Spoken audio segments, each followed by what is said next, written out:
আসসালামু আলাইকুম, আশা করি সবাই ভালো আছেন। আজকে আমি দেখাবো বরবটি আর পাকাল মাছের চচ্চড়ি। তো আমি যে রান্না শুরু করে দিয়েছি, আমি পাকাল মাছগুলো ধুয়ে হলুদ লবণ মাখিয়ে রেখেছিলাম, সেটা এখন হালকা তেলে খুব হালকা করে ভেজে নিচ্ছি। এটা হালকা করে ভেজে নিয়ে আমি তুলে রাখবো, তারপর আরেকটা প্যানে বরবটি রান্না শুরু করব। তো এই যে আমি আরেকটা প্যানে সয়াবিন তেল দিয়ে দিলাম। তেলটা গরম হওয়া পর্যন্ত অপেক্ষা করব। আর আমার রান্নাগুলো যদি ভালো লাগে, আমার পেজটাকে লাইক এবং ফলো দিয়ে আশা করি পাশে থাকবেন। তেলটা গরম হয়ে গেছে, এই পর্যায়ে আমি পেঁয়াজ কুচি দিয়ে দিলাম। পেঁয়াজটা ভেজে নেব। খুবই সাধারণ রান্না, সবাই পারে, তারপরেও শেয়ার করছি। তো পেঁয়াজটা ভাজা হয়ে গেছে, এবার আমি বরবটি আর আলু যে কেটে রেখেছিলাম সেটা পেঁয়াজের মধ্যে দিয়ে দেব। বরবটি আর পেঁয়াজ দেওয়ার পরে তারপরে আমি আস্তে আস্তে মশলাগুলো অ্যাড করব। প্রথমে আমি দিয়ে দেব স্বাদ মতো লবণ। এখানে আমি এক টেবিল চামচ পরিমাণ লবণ দিয়েছি।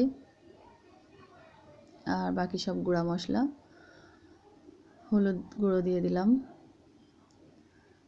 হাফ চা চামচ, এবং 1 টেবিল চামচ দেব ধনিয়া গুঁড়া, আর হাফ চা চামচ দেব মরিচের গুঁড়া। তাছাড়া এখানে আমি আবার কাঁচা মরিচও দেবো, যেহেতু এই কারণে একটু মরিচের গুঁড়ো কম দিলাম। 1 টেবিল চামচ ধনিয়া গুঁড়া দিয়ে দিলাম, যেটা বাড়িতে নিজে করা ধনিয়া কিনে গুঁড়ো করা, এবং হাফ চা চামচ জিরা বাটা দিয়ে দিলাম। এবার নেড়ে নেব। চুলার আঁচটা কমিয়ে আমি এখানে বরবটির সাথে সমস্ত মশলা ভেজে নেব। যেহেতু পানি অ্যাড করিনি, বরবটিতে যে পানি আছে সেটুকুই বের হবে। আর পানিটা পরে দেবো। চুলার আঁচটা কমিয়ে দিয়েছি যাতে মশলাগুলো পুড়ে না যায়, এবং বরবটিতে আমার কাছে কেমন যেন একটা গন্ধ লাগে। তো আমি এই জন্য মশলার তেলে আগে বরবটিটা ভেজে নেব যাতে গন্ধটা না থাকে, তারপরে পানি অ্যাড করব। আর এমনি বরবটির থেকে বের হয়ে যেটা ধুয়ে রাখা হয়েছে, ওই পানি দিয়ে মোটামুটি এটা কষানো হয়ে যাবে। যখন একটু ভাজা ভাজা হবে সেই পর্যায়ে আমি পানি অ্যাড করে দেব।